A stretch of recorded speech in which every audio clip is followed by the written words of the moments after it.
शांति। आज की तारीख है 12/4/15 और आज अव्यक्त वतन निवासी अव्यक्त बाप दादा की ज्ञान मुरली है और रिवाइज कोर्स की तारीख है 21/11/98 की मुरली है। और आज की ज्ञान मुरली का शीर्षक है सेवा के साथ देह में रहते विदेही अवस्था का अनुभव बढ़ाओ। अर्थात सेवा तो हम देह के साथ ही करेंगे, परंतु देह में होते सेवा करते और बाबा को याद भी करें, परंतु स्थिति और अवस्था हमारी कैसी रहे, विदेही अवस्था हो।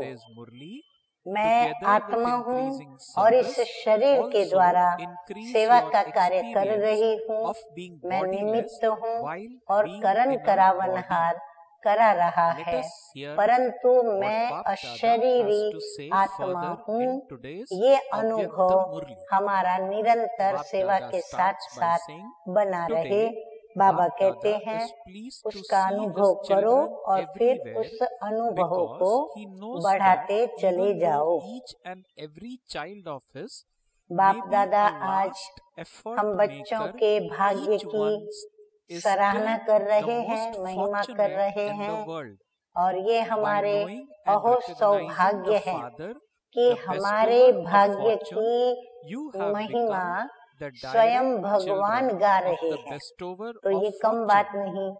तो हम ब्राह्मण बच्चों को बहुत ही रूहानी नशा चढ़ना चाहिए, परंतु वो नशा ऐसा नहीं होना चाहिए कि उस नशे में हमें अभिमान आ जाए या हम रोब से बात करना शुरू करें। लेकिन नहीं, ये रूहानी नशा हमें ऊंचे ते ऊंची स्वमान में रहने की सेवा करना भी सिखलाता है, निमित्त बनाता है और नम्रता के साथ सेवा करने का हमारा ढंग बनता है। तो आज बाप दादा अपने चारों ओर के बच्चों को देख हर्षित हो रहे हैं, क्योंकि बाप जानते हैं कि मेरा एक एक बच्चा चाहे लास्ट पुरुषार्थी भी है, फिर भी विश्व में सबसे बड़े ते बड़े भाग्यवान है, क्योंकि भाग्य विधाता बाप को जान पहचान भाग्य विधाता के डायरेक्ट बच्चे बन गए। ऐसा भाग्य सारे कल्प में न किसी आत्मा का है और न हो सकता है। कितनी ऊंची बात बाबा ने बताई। साथ साथ सारे विश्व में सबसे संपत्तिवान व धनवान और कोई हो नहीं सकता, चाहे स्थूल संपत्ति, परंतु बाबा यहाँ स्थूल संपत्ति की बात नहीं करते, परंतु हमें जो बाप के द्वारा खजाने प्राप्त होते हैं, बाबा उन खजानों की बात करते हैं जो अभी हम उसके मालिक बनते हैं और फिर भविष्य में हम स्थूल खजानों के भी मालिक बनते हैं। चाहे कितना भी पदमपति हो, लेकिन आप बच्चों के खजानों से कोई की भी तुलना नहीं है, क्योंकि बच्चों के हर कदम में पद्मों की कमाई है। सारे दिन में हर रोज चाहे एक दो कदम भी बाप की याद में रहकर उठाया तो हर कदम में पदम। तो सारे दिन में कितने पदम जमा हुए? ऐसा कोई होगा जो एक दिन में पद्मों की कमाई करे। इसलिए बाप दादा कहते हैं, अगर भाग्यवान देखना हो, वह रिचेस्ट इन दी वर्ल्ड आत्मा देखना हो, तो बाप के बच्चों को देखो। जितना बाबा हमारे भाग्य की सराहना करते हैं, क्या हम बच्चों को भी उतना मैं संपत्तिवान और धनवान और भाग्यवान हूँ ऐसा महसूस करते हैं? नहीं करते तो हम महसूस करें कि कितनी कदमों से हमारी पद्मों की कमाई जमा होती है। अच्छा, आगे बाप दादा कहते हैं, आप बच्चों के पास सिर्फ एक स्थूल धन का ही खजाना नहीं, वो तो सिर्फ धन के शाहूकार हैं, परंतु आप बच्चे कितने खजानों से भरपूर हैं। खजानों की लिस्ट तो जानते हो ना। ये स्थूल धन तो कोई बड़ी बात नहीं है, लेकिन आपके पास जो ज्ञान का खजाना, बाप दादा के एक एक महावाक्य अमूल्य रत्न है, जो ज्ञान का खजाना, शक्तियों का खजाना, सर्व गुणों का खजाना, खुशी का खजाना और सर्व को सुख शांति का रास्ता बताने से जो दुआओं का खजाना मिलता है, ये अविनाशी खजाने सिवाय परमात्मा बच्चों के अविनाशी किसी के भी पास नहीं है। तो बाप दादा को ऐसे खजानों के मालिक बच्चों पर कितना रूहानी नाज है। ये भी हमारा भाग्य है कि हम पर बाबा को इतना नाज है। बाप दादा सदा बच्चों को ऐसे संपन्न देख यही गीत गाते। कौन सा गीत बाबा गाते? वाह बच्चे वाह।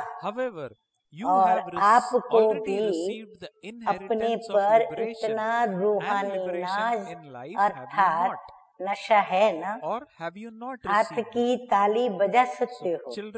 बाबा ने देखा बच्चों को ताली बजाने का बहुत उमंग आ रहा था, परंतु रुक रहे थे। तो बाबा ने कहा, हाथ की ताली बजा सकते हो। तो सभी ने तालियां बजाई।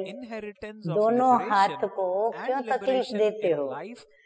बाबा ने कहा, दोनों हाथ को क्यों तकलीफ देते हो? तो क्या करना पड़े? तो एक हाथ की बजाओ। बाबा ने कहा एक हाथ से बजाओ। एक हाथ की ताली बजाना तो आता है ना। ब्राह्मणों का सब कुछ निराला है। ब्राह्मण शांत पसंद है, शांति के पसंदगी वाले हैं, इसलिए ताली भी शांति की ठीक है। तो सभी को सदा है भी और आगे भी रहेगा। तो बाबा कहते जैसे शांति की ताली पसंद है, ऐसे नशा भी सभी को सदा है और सदा आगे भी रहेगा। तो बाप दादा से वरदान भी मिल गया। तो बाबा कहते हैं कि मिलेगा, ये निश्चित है। बाप दादा समय के परिवर्तन को और उसकी तीव्र रफ्तार को देख बच्चों के पुरुषार्थ की रफ्तार को भी देखते रहते हैं। अभी बाबा हम बच्चों को शिक्षा बताते हुए कहते हैं कि समय की परिवर्तन की तीव्र रफ्तार को देखकर बाबा क्या ध्यान, बच्चों के पुरुषार्थ की रफ्तार कितनी तेज है वो भी बाप दादा देख रहे थे। बाप दादा हर एक बच्चे को जीवन मुक्त स्थिति में सदा देखना चाहते हैं। सभी नोट करेंगे बाप दादा की हम बच्चों में क्या आशा है। तो बाप दादा क्या चाहते हैं? हम सभी ब्राह्मण बच्चे क्या, लेकिन हर एक ब्राह्मण बच्चा जीवन मुक्त स्थिति में सदा दिखाई पड़े, जीवन में होते मुक्त दशा। आगे बाबा कहते हैं, आप सबका ये चैलेंज है कि बाप से मुक्ति और जीवन मुक्ति का वर्षा आकर के लो।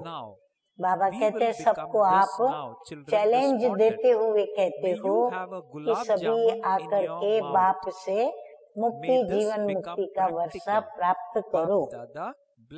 लेकिन आपको तो मुक्ति और जीवन मुक्ति का वर्षा मिल गया है ना? हाँ, स्वयं को सभी चेक करें, या फिर नहीं मिला है? जवाब मिला, बाबा को मिला है। सतयुग में या मुक्ति धाम में मुक्ति व जीवन मुक्ति का अनुभव नहीं कर सकेंगे। देखो वंडर है, मुक्ति में होते भी हम मुक्ति का अनुभव नहीं करेंगे। क्यों भला? क्योंकि वहाँ तो हम आत्माएं अपनी अशरीरी स्थिति में है, बस अपने स्वधर्म में वहाँ परम धाम में शांत है। वहाँ हमारे अनुभव की महसूसता, अनुभव का सोच, वहाँ कुछ भी नहीं चलेगा। तो इसीलिए मुक्ति का कोई अनुभव नहीं करेंगे।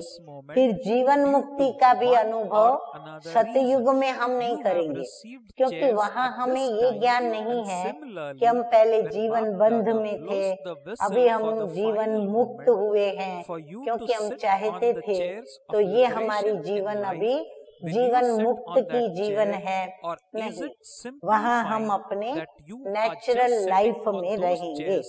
परंतु संगम युग पर हमें मुक्ति का भी अनुभव हो रहा है और जीवन मुक्त दशा का भी हमें अनुभव हो रहा है। तो मुक्ति और जीवन मुक्ति के वर्षे का अनुभव अभी संगम पर ही करना है।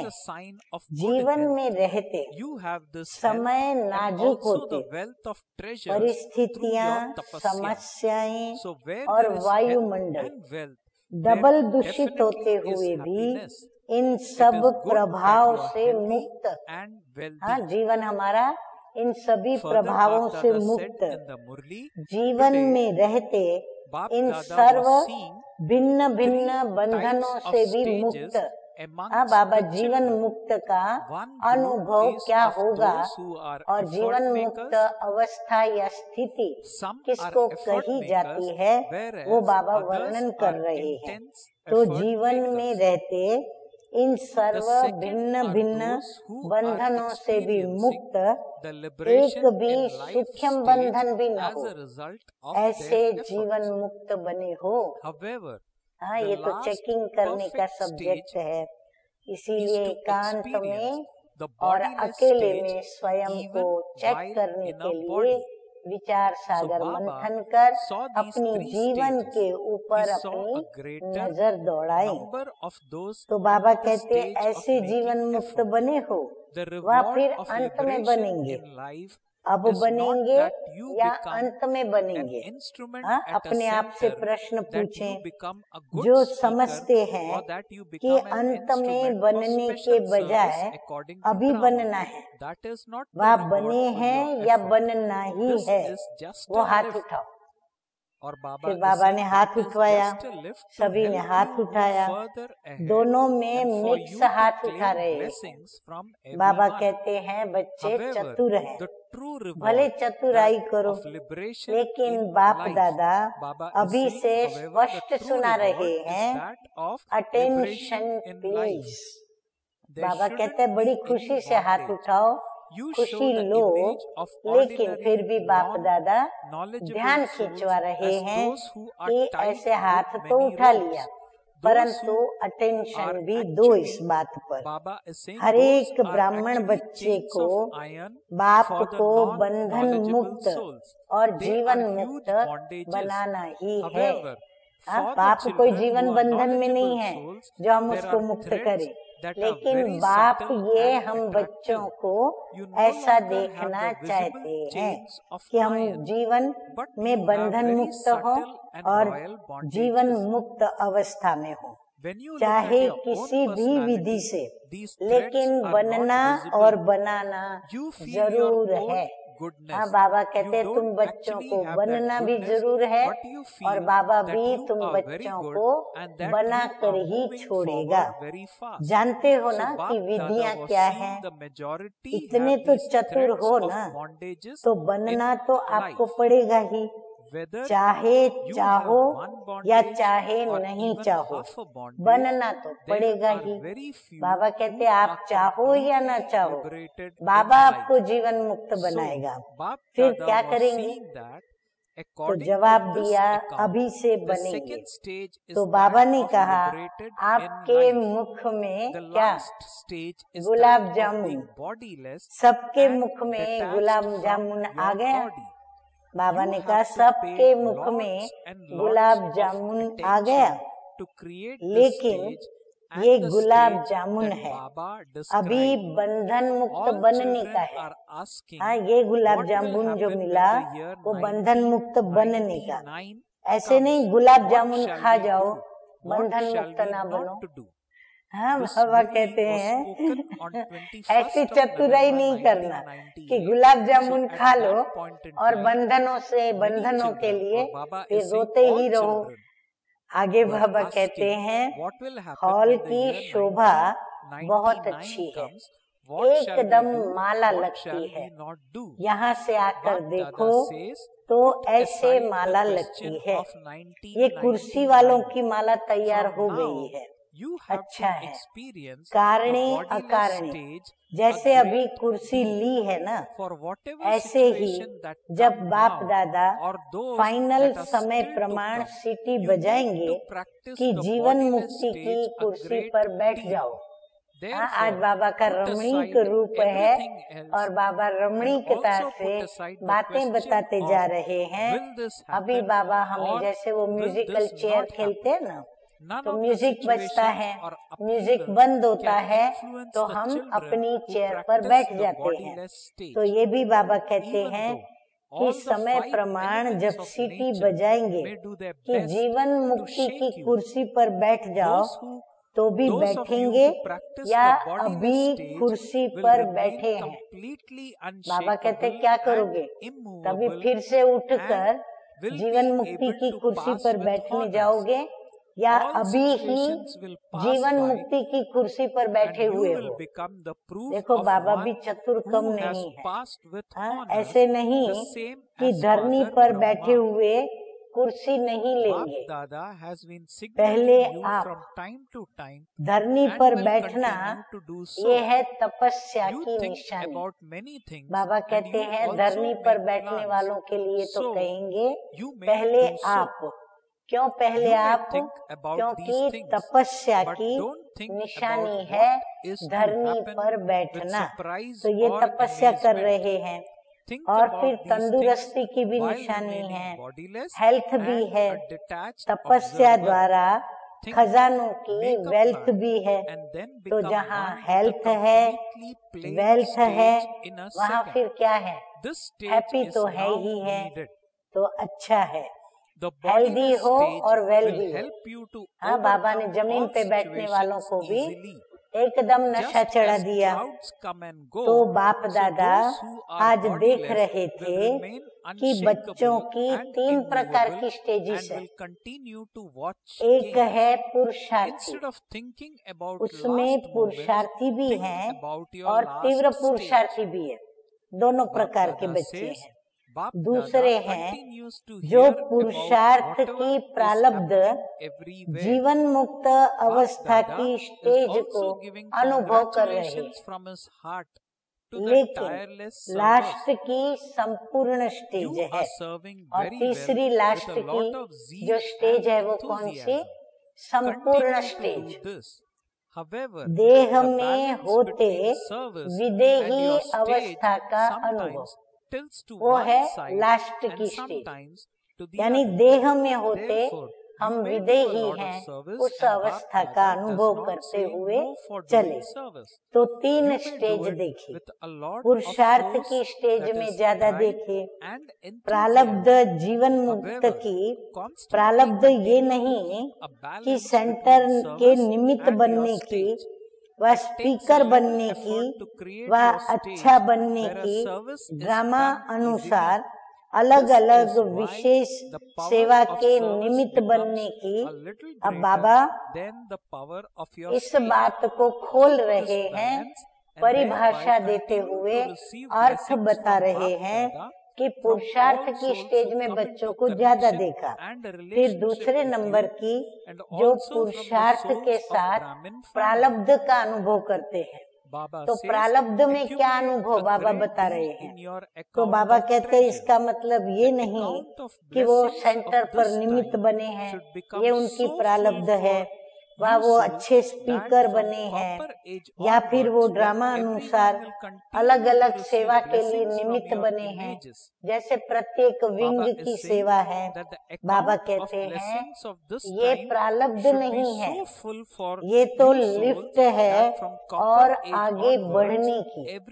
हाँ, इसीलिए गलत फहमी नहीं करना कि ये कोई आपको प्रारब्ध मिली है कि भाई अभी से इनको भाग्य देखो कितना अच्छा मिला है। नहीं, बाबा कहते ये लिफ्ट है आगे बढ़ने की, सर्व द्वारा दुआएं लेने की, लेकिन प्रारब्ध तो है जीवन मुक्त की।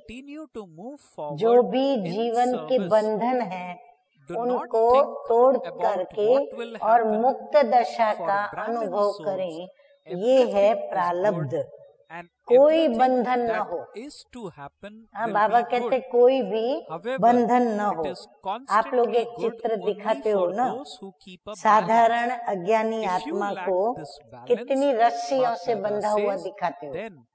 हाँ, हमारे प्रदर्शनी के चित्रों में आप सभी को याद आता होगा, एक भाई खड़ा है बीच में और उसको चारों तरफ से ऊपर से लेके नीचे तक रस्सियां बंधी हुई है और रस्सियों के ऊपर बंधनों के नाम भी लिखे हुए हैं। तो वो है अज्ञानी आत्मा के लिए लोहे की जंजीर, मोटे मोटे बंधन है। लेकिन ज्ञानी तू आत्मा बच्चों के बहुत महीन और आकर्षण करने वाले धागे। बाबा कहते वो तो हुए अज्ञानियों के मोटे मोटे बंधन, लेकिन ज्ञानी तो आत्माओं के कौन से हैं? बहुत महीन धागों वाले, आकर्षण करने वाले बंधन हैं। लोहे की जंजीर अभी नहीं है जो दिखाई देवे, परंतु बहुत महीन भी है, रॉयल भी है।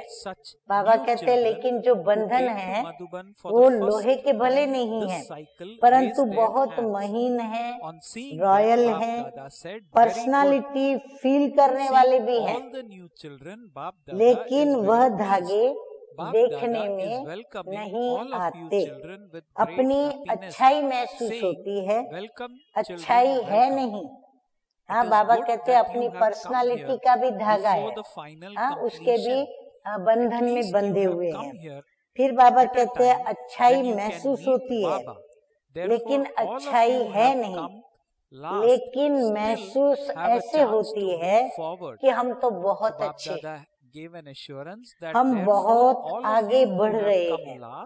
तो बाप दादा देख रहे थे ये जीवन बंध के धागे मेजोरिटी में है।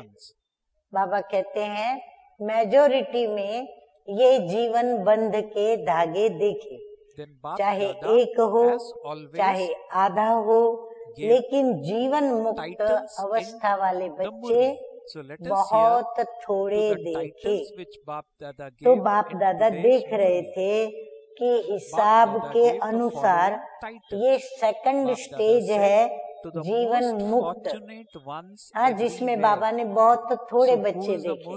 तो हम स्वयं को देखें कि बाबा ने उसमें मुझे देखा कि नहीं, पर बाबा देखे उसके पहले हम खुद को देखें कि हम उस स्टेज में हैं। अगर हम खुद को देखते हैं तो हम ये सोचें कि बाबा हमको देखे। अच्छा, फिर आगे बाबा कहते हैं लास्ट स्टेज तो है देह से न्यारे और विदेहीपन। हाँ, तीसरा बाबा ने बताया था देह में होते विदेही अवस्था का अनुभव करने वाले, वो है लास्ट स्टेज। तो उस स्टेज और जो स्टेज सुनाई उसके लिए बहुत बहुत अटेंशन चाहिए। सभी बच्चे पूछते हैं 99 आएगा तो क्या होगा, क्या करें और क्या नहीं करें। 99 तो छोड़ो, अभी तो 2015 चल रहा है। तो देखो बाबा ने कभी ये मुरली चलाई है, तो बाप दादा कहते हैं 99 के चक्कर को छोड़ो, अभी से विदेही स्थिति का बहुत अनुभव चाहिए। जो भी परिस्थितियां आ रही हैं और आने वाली हैं, उसमें विदेही स्थिति का अभ्यास बहुत चाहिए। बाबा कहते आगे अभी जो परिस्थितियां आने वाली हैं, उसमें तुम बच्चों को विदेही स्थिति ही बहुत मदद करेगी। इसलिए और सभी बातों को छोड़, ये तो नहीं होगा, ये तो नहीं होगा, क्या होगा, ये सब क्वेश्चन छोड़ दो। बाबा कहते ये जो अंदाज अनुमान लगा करके सोचते हो कि ऐसा तो कहीं नहीं होगा, ये तो नहीं होगा, वो तो नहीं होगा, तो बाबा कहते हैं क्या होगा, होगा नहीं होगा, ये होगा क्या होगा, ये सब प्रश्न बाबा कहते हैं छोड़ दो। विदेही अभ्यास वाले बच्चों को कोई भी परिस्थिति व कोई भी हलचल प्रभाव में डाल नहीं सकती। बाबा कहते विदेही स्थिति तो वो स्थिति है जिसमें कोई भी परिस्थिति व कोई भी हलचल का प्रभाव उन आत्माओं पर पड़ नहीं सकता जो इसके अभ्यासी है। चाहे प्रकृति के 5 ही तत्व अच्छी तरह से हिलाने की कोशिश करेंगे, परंतु विदेही अवस्था की अभ्यासी आत्मा बिल्कुल ऐसा अचल अडोल पास विथ ऑनर होगी। उस पर प्रकृति के 5 तत्वों की हलचल का भी कोई असर नहीं होगा, वो अचल और अडोल बाबा कहते हैं पास विथ ऑनर होगी। तो जो सब बातें उनकी वो पास हो जाएंगी, लेकिन वो ब्रह्मा बाप के समान पास विथ ऑनर का सबूत रहेगा। बाप दादा समय प्रति समय इशारे देते भी हैं और देते रहेंगे। आप सोचते भी हो, प्लान भी बनाते हो, बनाओ, भले सोचो, लेकिन क्या होगा उसे आश्चर्यवत होकर के नहीं, क्या होगा ये सोचना आश्चर्यवत होकर के मत सोचो। विदेही साक्षी बन सोचो, लेकिन सोचा, प्लान बनाया और सेकंड में प्लान स्थिति बनाते चलो। बाबा कहते प्लान भी बनाओ, सोचो भी, और साथ साथ साक्षी बन करके फिर अपना प्लान भी अपने को प्लान बनाओ, माना बिल्कुल कोरा बना दो। अभी आवश्यकता स्थिति की है। ये विदेही स्थिति परिस्थिति को बहुत सहज पार कर लेगी, जैसे बादल आए और चले गए, और विदेही अचल अडोल होकर खेल को देख रहे हैं। अभी लास्ट समय को सोचते हो, लेकिन लास्ट स्थिति को सोचो।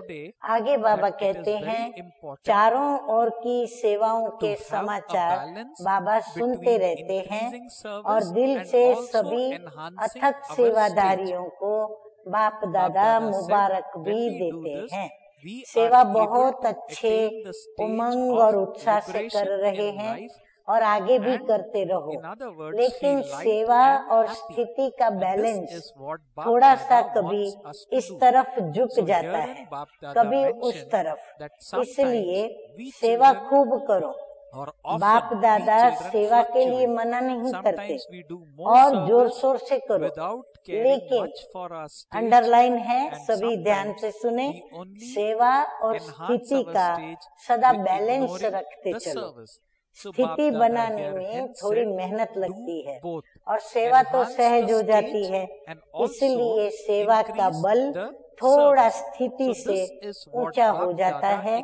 बैलेंस रखो और बाप दादा की सर्व सेवा करने वाली आत्माओं की संबंध संपर्क में आने वाले ब्राह्मण परिवार की ब्लेसिंग्स लेते चलो। ये दुआओं का खाता बहुत जमा करो। अभी की दुआओं का खाता आप आत्माओं में इतना संपन्न हो जाए जो द्वापर से आपके चित्रों के द्वारा सभी को दुआएं मिलती रहेंगी। इतनी दुआएं हमको जमा करनी है, अनेक जन्म में दुआएं लेनी है, लेकिन जमा एक जन्म में करनी है। इसलिए क्या करेंगे, फिर से सभी नोट डाउन करें और अच्छी तरह सोचें, अपने को देखें कि स्थिति को सदा आगे रख सेवा में आगे बढ़ते चलो। तो हम ऐसे करें, क्या होगा ये नहीं सोचो।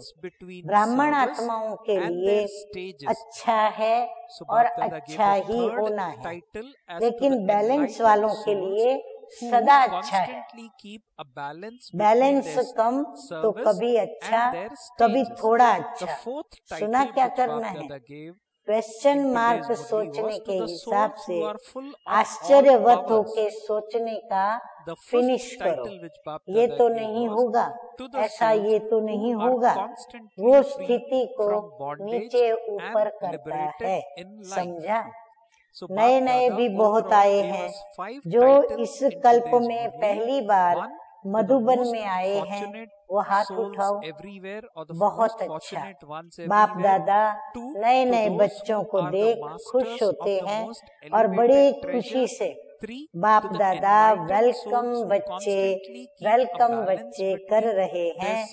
अच्छा है जो फाइनल समाप्ति के पहले पहुंच गए हो, फिर भी मिलने के समय पर पहुंचे हो, इसलिए पीछे आने वाले अभी भी चांस है आगे बढ़ने का, तो आप लोग गोल्डन चांस ले लो।